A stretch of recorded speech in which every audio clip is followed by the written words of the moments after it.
बिस्मिल्लाहिर्रहमानिर्रहीम। तमाम तारीफ़ उस अल्लाह के लिए जो तमाम आलिमीन का रब है, और दुरूद व सलाम मोहम्मद वाले मोहम्मद पर। नाज़रीन सलामुन अलैकुम। मैं अली सरदार जाफ़री आपकी खिदमत में पेश करने के लिए आया एक प्रोग्राम जिसमें वन गॉड वन रिलीजन, एक खुदा और एक पैगाम।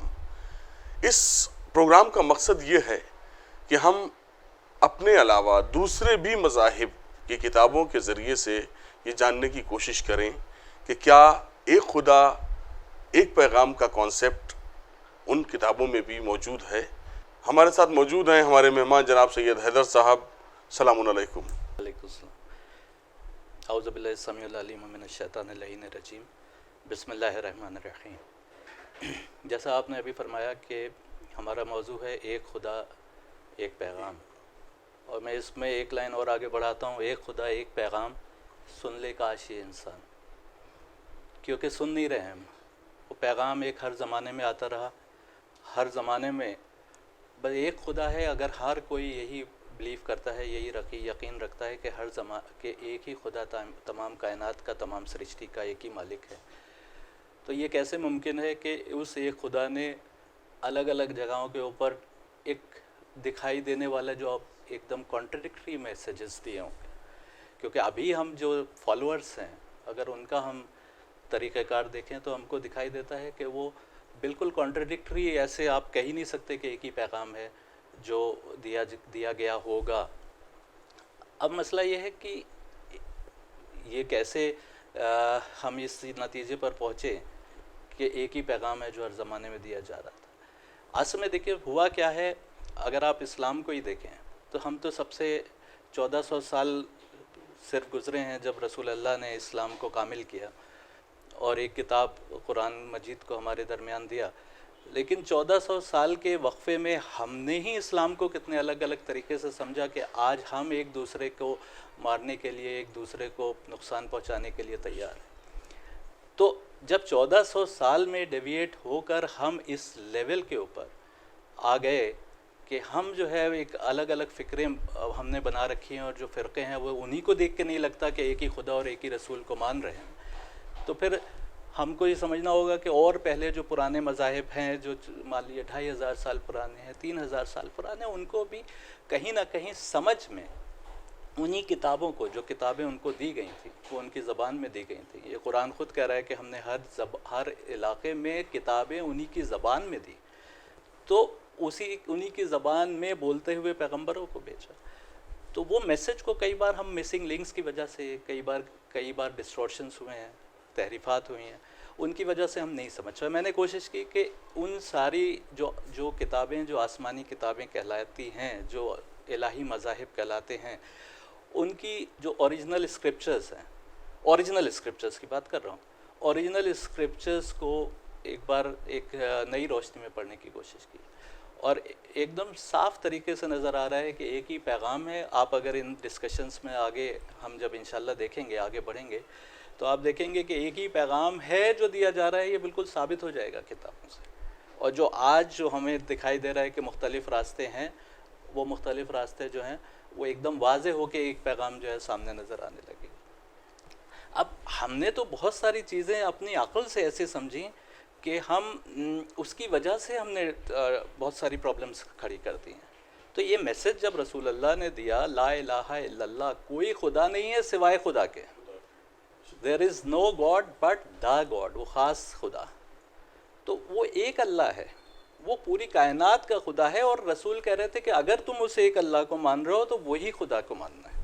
यानी सारे जो दूसरे मज़ाहिब में दूसरे खुदाओं को और बहुत सारे खुदाओं को लोग मान रहे थे, उसमें से एक खुदा को मानने की बात कर रहे थे। अब जब हम ये कहेंगे कि अल्लाह का नाम, हमारे खुदा का नाम अल्लाह है, तो कोई कहेगा कि हमारे खुदा का नाम परमात्मा है। अब यहाँ डिस्टॉर्शंस अब यहीं से शुरू हो जाते हैं, जबकि हमें ये कहना चाहिए कि अल्लाह, अगर तुम उस एक कादिर मुतलक खुदा को जो नहीं देखा जा सकता, जो एब्सोल्यूट गॉड है, उसको मान रहे हो, तो वही हमारा अल्लाह है ना। तो हमने क्या गलती की कि हमने जो विशेषण था उसको संज्ञा बना दी, जो एडजेक्टिव था उसको नाउन बना दिया, और ये हम बार बार कर रहे हैं। ये खामी हम जो है, ये प्रॉब्लम हम बार बार कर रहे हैं। अब आप देखिए ला इलाहा इल्लल्लाह कलमे खुदा जो है, आप इसका एग्जैक्ट पैरेलल ब्रह्म सूत्र है जो वेद का सार माना जाता है। अब वेद में कहते हैं कि एकम ब्रह्म द्वितीय नास्ते ने ना नास्ते किंचन, यानी the Brahma is one, there is none other, ने नन, नॉट द लीस्ट। कितना जोर दिया जा रहा है इसके ऊपर कि सिर्फ एक है, कोई नहीं है, नहीं है, बिल्कुल ज़रा सा भी नहीं है ना। अब क्या ये जुमला होने के बाद अब आप बज़ाहिर कहेंगे कि भाई हिंदुओं में तो इतने सारे खुदाओं का कॉन्सेप्ट है, ब्रह्मा विष्णु महेश का कॉन्सेप्ट है, परमात्मा का कॉन्सेप्ट है, ब्रह्म का कॉन्सेप्ट है, देवताओं का कॉन्सेप्ट है।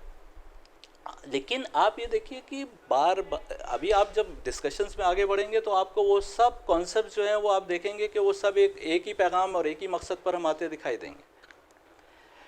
इसी तरीके से मुस्लिम लफ्ज़ जो है वो भी एडजेक्टिव है। आज जो हम कहते हैं कि 7 बिलियन लोगों की आबादी में 2 करोड़ या 1.5 बिलियन या 2 बिलियन या 2.5 बिलियन मुसलमान हैं, कुरान की नज़र से वो सब मुसलमान नहीं हैं। कुरान की नज़र से अगर कुरान की जो मुस्लिम का जो डेफिनेशन है उसके पैरामीटर्स में हम आएंगे तो उसमें एक बहुत छोटी तादाद वो मुस्लिम खड़ी नज़र आएगी। कुरान मजीद का एक यानी कानून है, उस कानून को मानने वाले मुसलमान का मतलब है संपूर्ण आत्मसमर्पण जो खुदा के आगे करते, complete devotion to the will of God, या मुसल्लम ईमान, मुकम्मल सुपुर्दगी, ये मुसलमान का मतलब है। अब यही कंप्लीट सरेंडर की बात अगर हमें दूसरी किताब में मिलेगी तो आप उसको कैसे डिफाइन करेंगे? जो अपने को कंप्लीट सरेंडर कर दे ईश्वर की, अल्लाह की मर्जी के आगे, वो मुस्लिम है। यही डेफिनेशन तो है। अब मैं आपको गीता में दिखाता हूँ सिर्फ एक एग्जाम्पल। 11वें चैप्टर के 7वें वर्ष से आगे मैं पढ़ रहा हूँ। Freedom from conventional pride, unpretentiousness, non hurting, non retaliating, forbearance, straightforwardness, loyal support of the teacher, purity, steadfastness and state of self withdrawal। मेरी किताब one God one religion English में है तो मेरे एग्जाम्पल्स इंग्लिश में होंगे, हालांकि हर ज़बान में मौजूद है। हिंदी में और जो किताबों का ट्रांसलेशन है उसमें इतनी मुश्किल हिंदी है कि उससे बेहतर था कि मैं इंग्लिश ले लेता, इसलिए मैं इंग्लिश आपके सामने पेश कर। अब ये उस आदमी की डेफिनेशन गीता बयान कर रही है जो कंप्लीट सरेंडर करे हुए है अपने रब के आगे। फ्रीडम फ्रॉम कन्वेंशनल प्राइड, यानी गुरूर से अपने को दूर कर लें। अनप्रिटेंशियसनेस, दिखावा नहीं करे। नॉन हर्टिंग, अहिंसा, किसी को मारे नहीं। नॉन रिटेलिएटिंग, बदले का जज्बा नहीं रखे। फोरबियरेंस, माफ़ करने का जज्बा रखे। स्ट्रेट फॉरवर्डनेस, दिखावा नहीं करे, सीधा बिल्कुल सिंपल रहे। Loyal support of the teacher, teacher के लिए बिल्कुल सपोर्ट उस लॉयल्टी के साथ रखे। प्योरिटी, पाकीज़गी। स्टेडफास्टनेस, सीधे रास्ते पर चलते रहना। And state of self withdrawal, अपने जो सेंसेस हैं उनको विड्रॉ कर ले, है ना। अगला वर्स है detachment in respect of sense interest, sense के इंटरेस्ट को, यानी आँख, नाक, कान, इनका इंटरेस्ट नहीं देखे, इनका फ़ायदा नहीं देखे, इनको डिटैच कर ले बाकी की दुनिया से। ये नहीं कि इसमें रहे नहीं, आँखें देखें लेकिन वो मादियत ना देखें, वो वापस अंदर की तरफ आँखें देख रही हों। एब्सेंस ऑफ ईगोइज्म, ईगो को ख़त्म कर ले। Insight regarding the pain and evil of birth, death, old age and disease, birth की, पैदाइश की, मरने की, बीमारी की, इस सब के बारे में एक विजन हो, इंसाइट हो। Without clinging to, without instantly involve attachment to sons, wives, houses etcetera, यानी बेटों से, बीवी से, घर, प्रॉपर्टी से, उससे भी एक लेवल से आगे अटैचमेंट नहीं होना चाहिए। And having a constant neutral mental attitude in respect of desirable and undesirable happenings, जो वो चाह रहा हो और जो अनचाही घटनाएं उसकी ज़िंदगी में हो रही हैं उस सब के लिए एक न्यूट्रल एटीट्यूड रखे। ये नहीं कि एक में बहुत खुश हो जाए और एक में बहुत परेशान हो जाए। Devotion to me to the exclusion of everything extraneous, ये वही बात आ रही है कंप्लीट सुपुर्दगी की कि मेरे लिए डिवोशन हर किसी चीज़ को अलग करके, हर बाहर की चीज़ को छोड़कर। And never straying from the path, और पाथ, रास्ता, सिरात, उससे कभी भी इधर उधर नहीं डगमगाए। Preference to dwell in a place apart, distaste for crowded living everlasting affiliation to the wisdom pertaining to the self, insight into the content of philosophical wisdom, this is declared to be wisdom. Whatever is other than this is ignorance. अब गीता क्या कह रही है कि wisdom यही है बस, सिर्फ इससे अलावा, इस नॉलेज के अलावा कुछ भी है तो वो इग्नोरेंस है। अब आप देखिए, कंप्लीट सरेंडर वो मुस्लिम है। कंप्लीट सरेंडर का इससे ज़्यादा डिफाइंड वे में बयान किया गया है, ये बिल्कुल हमारे सामने। तो मैंने जैसे कहा कि हम बहुत सारी चीज़ों में मुसलमान 1.5 बिलियन या 2 बिलियन दुनिया में है। अब आप जब अल्लाह की डेफिनेशन से, आप खुदा की डेफिनेशन से आप हम तो गिनती के लोग बचेंगे जो गिने जा पाएंगे। तो असल डेफिनेशन ये है मुसलमान की। उस पैमाने में बहुत कम लोग उतर पाएंगे जो जी जी।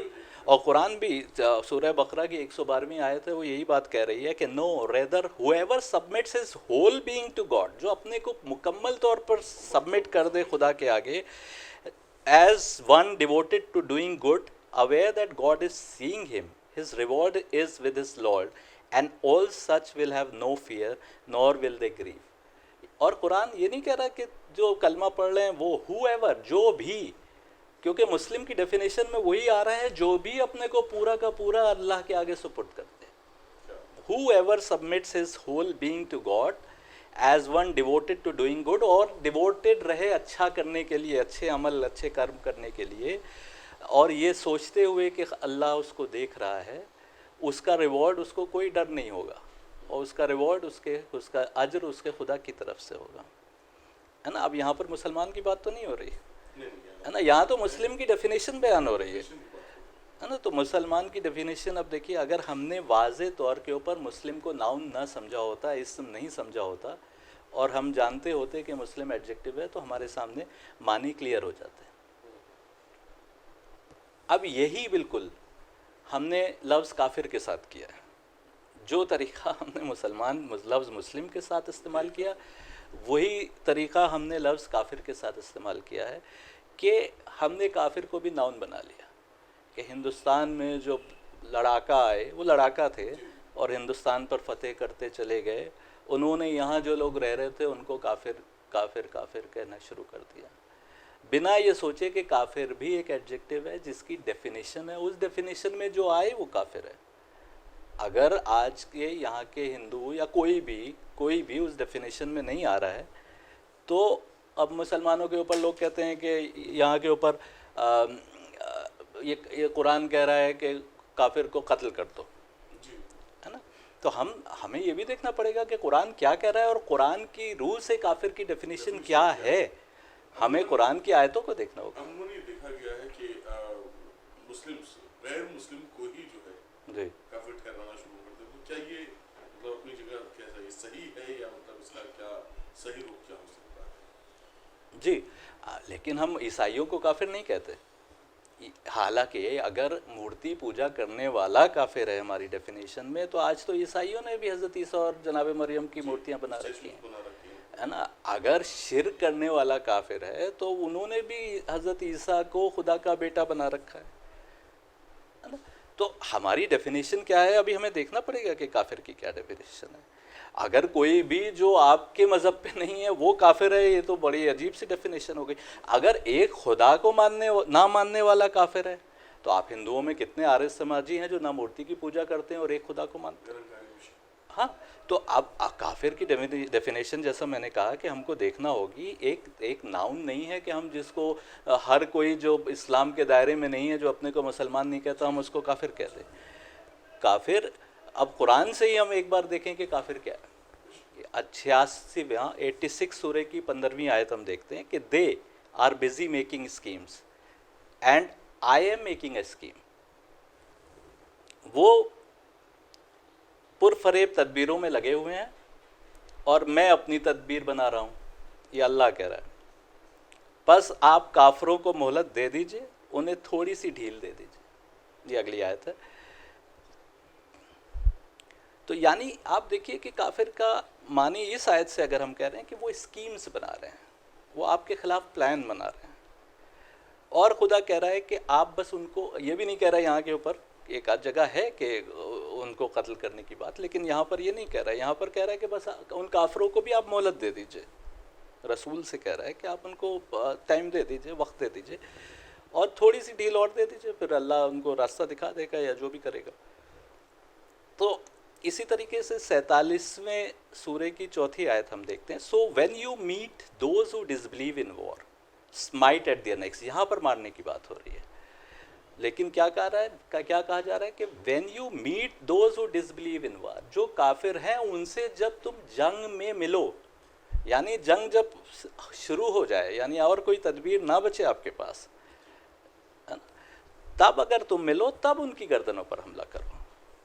Eight length when you have sufficiently suppress them, और जब तुमने उन पर काबू पा लिया, bind a firm bond of captivity on them, उनको हिरासत में ले लो, उनको गिरफ्तार कर लो। और फिर आप देखिए कि खुदा क्या कह रहा है, खुदा कह रहा है देन सेट देम फ्री, और उनको छोड़ दो। Either as a favour without demanding anything return, या तो एक फेवर के तौर पर कि उनसे कुछ भी वापस ना लो, कुछ भी बदले में ना लो, उनको छोड़ दो, और फॉर रैंसम, या उनसे कोई रैंसम ले लो, सो दैट द वॉर में ले डाउन इट्स बर्डन, ताकि जंग ख़त्म हो जाए उसके वो जो है, और दैट इज़ गॉड्स कमांड, ये अल्लाह का हुक्म है। अब रैंसम लेने की बात हो रही है, कहा जा रहा है कि या तो छोड़ दो या रैंसम ले लो। और अगर हम देखें तो रसूल अल्लाह रैंसम क्या लिया करते थे? रसूल अल्लाह जो लोग हमला करने आते थे बद्र और खंदक और इन जंगों के बाद और गिरफ्तार होते थे, उन्होंने पहले तो हमलावर हुए, पहले तो स्कीम बना रहे थे, फिर हमलावर हुए।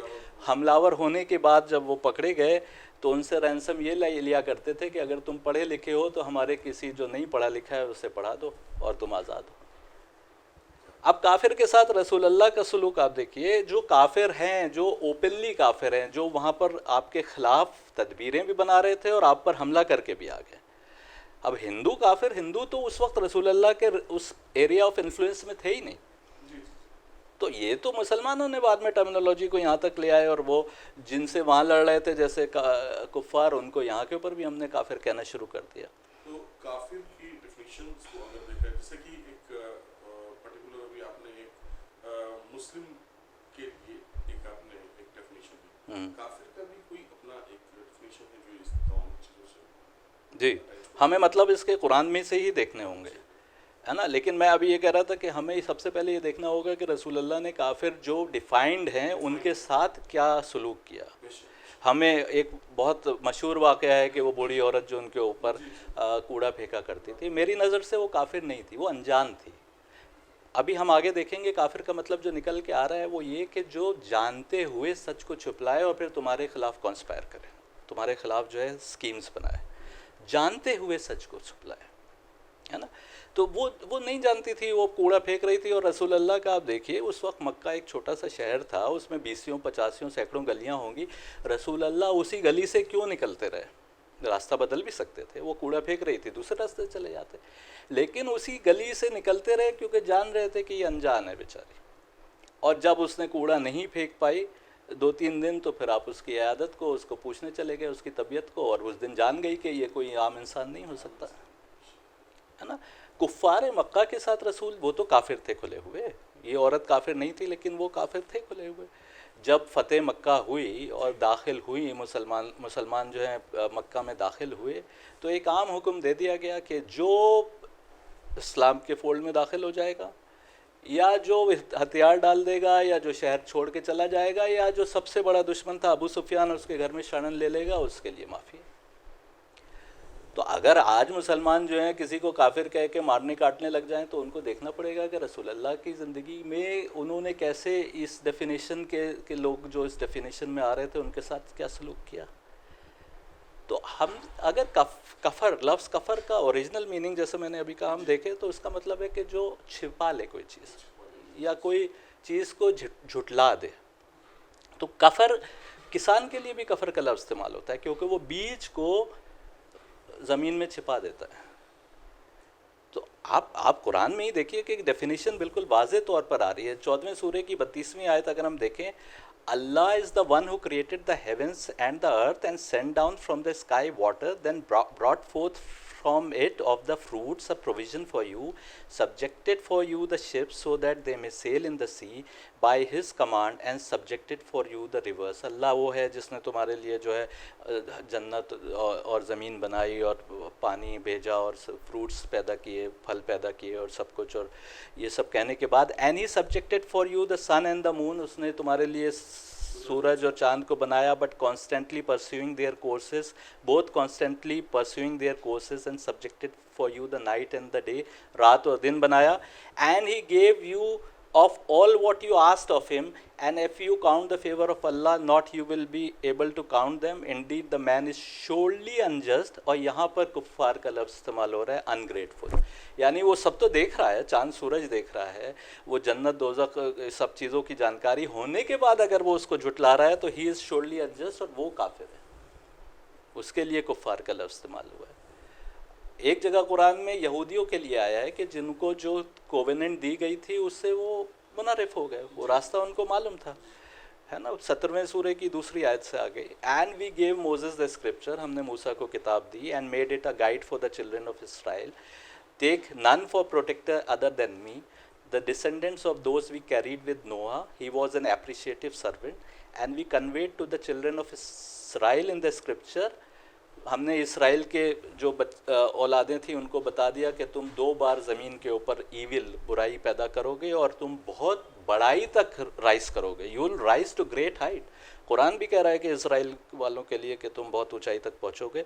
और इसके आगे जी और आयतों के बाद जो है वो आखिर में कह रहा है कि perhaps your lord will have mercy on you, but if you revert we will revert, we have made a hell a prison for the काफरीन। डिसबिलीवर्स जो काफरीन है, डिसबिलीवर कमेंटेटर्स ने मीनिंग में लिखा है, लेकिन एक्चुअल काफिर का मीनिंग अब हम सामने आ रहा है कि जो हक़ को जानते हुए उनको सब कुछ बताया गया, उनको पूरी पेशिंगोइयाँ दी गई, उनको किताब दी गई, उनको जो है हर तरीके, उसके बाद उन्होंने मुँह फेर लिया, सब जानकारी सब मालूमात उनको जो बताया गया उसके बाद उन्होंने मुँह फेर लिया। इसी तरीके से कुरान की 21वें सूरे की 94वीं आयत, यहाँ पर खुदा के लिए लफ्ज़ कफ़र का इस्तेमाल हो रहा है, अपने लिए इस्तेमाल कर रहा है, क्योंकि वो हम जो अमाल करते हैं उनको जानता है और छिपाता नहीं है ना। यानी फिर काफिर का लफ्ज़ बिल्कुल वाज़े तौर पे आ रहा है कि जो जानते हुए छिपाए, whoever does any deed of good and righteousness, जो भी कुछ भी अच्छाई करता है, being a true believers, वो ईमान रखते हुए, his endeavor will not be left unrewarded in ingratitude, यहाँ पर कुफराना का लफ्ज़ इस्तेमाल हुआ है कि उसको वो छिपाएगा नहीं उसको, तुम्हारी अच्छाइयों को, है ना। तो अब आप कहिए कि अल्लाह के लिए काफिर का लफ्ज़ कैसे इस्तेमाल हुआ है ना। We are keeping the record of every good deed of his in his favour, हम तुम्हारी हर अच्छाई का रिकॉर्ड रखे हैं तुम्हारी खातिर, है ना, हम छिपाएंगे नहीं। यहाँ पर कुफराना का लफ्ज़ इस्तेमाल हो रहा है। इसी तरीके से 29वें सूरे की 7वीं आयत में यहाँ भी काफिर का लफ्ज़ इस्तेमाल हो रहा है कि तुम्हारे गुनाहों को छिपा लेने के लिए, और जो लोग ईमान लाए और नेक अमल करते रहे हम उनके गुनाहों को उनसे दूर करेंगे, यहाँ काफिर का लफ्ज़ इस्तेमाल है। यानी अल्लाह जान रहा है कि उन्होंने नेक अमल किए और गुनाह भी किए, लेकिन उनको एक तरीके से दूर करेंगे, ये तो ट्रांसलेटर्स ने लिखा है ना मीनिंग, लेकिन असल मीनिंग अगर आप देखिए तो वही है कि हम उनके ऊपर नज़रअंदाज कर देंगे, छिपा देंगे, और उनको उनके अमाल का बहुत अच्छा बदला देंगे, है ना। ऐसी तरीके से कुरान के 4थे सूरे की 150वीं और 191वीं आयत, ये कफ़र का लफ्ज़ इस्तेमाल हो रहा है, जो कुछ रसूलों को, कुछ पैगंबरों को लोग पहचानते हैं और बाकी को डिनाई कर देते हैं, यानी उनको नकार देते हैं। नकारेगा कब? जब पहचानेगा, है ना। जो नहीं पहचान पाया, जान नहीं पाया, वो तो अलग है, वो अनजान है। जो पहचान रहा है और डिनाई का लफ्ज़ है ना, indeed who disbelieve in Allah and his messengers, यहाँ पर कफ़र करते हैं का लफ्ज़ आया है, and they wish that they differentiate between Allah and his messengers and they say we believe in some and we disbelieve, यहाँ पर भी कफ़र का लफ्ज़ आया in others, and they wish that they take between that away, और वो चाहते हैं कि उसके बीच से कोई रास्ता निकल आए, है ना। तो अब आप देखिए, हम बार बार यही कह रहे हैं कि कफ़र का लफ्ज़ बिल्कुल वाज़े तौर पर आ रहा है कि जो जान रहे हैं लेकिन मान नहीं रहे और जानते हुए छिपा रहे हैं। तो कुरान मजीद के लफ्ज़ों में अगर वजाहत देखी जाए कुफ्र की, मतलब यानी कि काफिर की, कफर, जो अलग अलग वर्ड्स आए हैं उनको देखते हो, तो क्या इसी तरह से दूसरे मज़ाहिब की जो बुक्स हैं, हॉली बुक्स हैं, किताबें हैं जो आई हैं, तो उनमें भी इनके क्या कहीं? देखिए, कुरान में तो हमें सामने दिखाई दे रहा है कि क्या मीनिंग है कफर का लफ्ज़। एक वर्स है सूरह बकरा का 75वां वर्स, उसमें बहुत वाज़े तौर के ऊपर इसको डिफ़ाइन किया जा रहा है। मैं अभी आपको बताता हूँ कि और किताबों में क्या मीनिंग है कि do ye then hope that they will believe in you while a party of them used to hear the word of God and then alter it after they had understood it and they know this, after they understood it and they know this। एक party ऐसी थी जो लफ्ज़ अल्लाह का कलाम को पहचानती थी और उसको बदल दिया, हालांकि वो उसको समझती थी और जानती थी। यहाँ पर काफिर का लफ्ज़ नहीं आया, लेकिन असल में यही डेफिनेशन हर जगह से प्रूफ हो रही है। अब काफिर का अगर हम पैरेलल वर्ड देखते हैं और किताबों में, तो वहाँ भी ऐसा नहीं है कि आप मनुस्मृति में आताइना का लफ्ज़ इस्तेमाल हुआ है। जो आताइना के लिए मनुस्मृति तो कह रही है कि किल द आताइना एट साइट, उनको देखते ही मार दो। अब यानी काफिर कोई इतना बड़ा गुनाह है कि उसको, यानी आताइना इसका अगर मीनिंग अगर यही काफिर है तो इतना बड़ा गुनाह है कि उसको देखते ही मार देने की बात कर रहा है। अब आताइना की डेफिनेशन गीता में बयान हो रही है कि गीता में क्या हुआ। गीता में अर्जुन को कृष्ण समझा रहे हैं और दूसरी तरफ जो लोग हैं उनसे लड़ने को कह रहे हैं, लेकिन दूसरी तरफ उस वक्त के सबसे बड़े धर्मगुरु हैं, भीष्म पितामह हैं, द्रोणाचार्य हैं, है ना। उनकी मौजूदगी में अर्जुन पूछते हैं कि having killed the sons of Dhritarashtra, पहले ही चैप्टर की 36वां वर्ष है, having killed the sons of Dhritarashtra what delight can there be for us O Janardan, only sin would come to us after killing this आत्ताइना। अब आत्ताइना का ट्रांसलेशन किसी ने मैरोडिंग रैबल किया है, किसी ने डेस्परेट मैन किया है, किसी ने डेस्परेडोस किया, लेकिन ये काफिर का मेरा नज़रिया ये है कि वही काफिर के मीनिंग में। अब काफिर कौन है, उधर कौन लोग थे, वो उस वक्त के अपने वक्त के सबसे बड़े ज्ञानी या वो लोग थे जिनको लोग बड़ा उनका रिस्पेक्ट किया करते थे, लेकिन उस वक्त के अवतार को छुटला रहे थे। उस वक्त का जो खुदा का नुमाइंदा था उससे लड़ने आ गए थे, उसके खिलाफ कंस्पायर कर रहे थे, है ना। तो इसलिए अर्जुन कह रहे हैं कि उनको जो है उनको आताइना को इनको मारने से हमको गुनाह ही मिलेगा। तो कृष्ण आखिर में क्या करते हैं, कृष्ण उनको फिर भी मारने को कहते हैं। कृष्ण एक जगह कहते हैं कि तो पहले ही मरे हुए हैं, इनको मार के तुम कोई सिर्फ इनको सफ़े हस्ती से मिटा दोगे, वरना ये दे आर ऑलरेडी डेड। तो अब आप ये देखिए कि मैं जैसे कह रहा हूँ कि हमारा पूरा डिस्कशन इन्हीं लाइंस पर है कि एक ही टर्मिनोलॉजी, एक ही बात हर जगह कही जा रही है, लेकिन हमने उनको अलग अलग तरीके से समझा।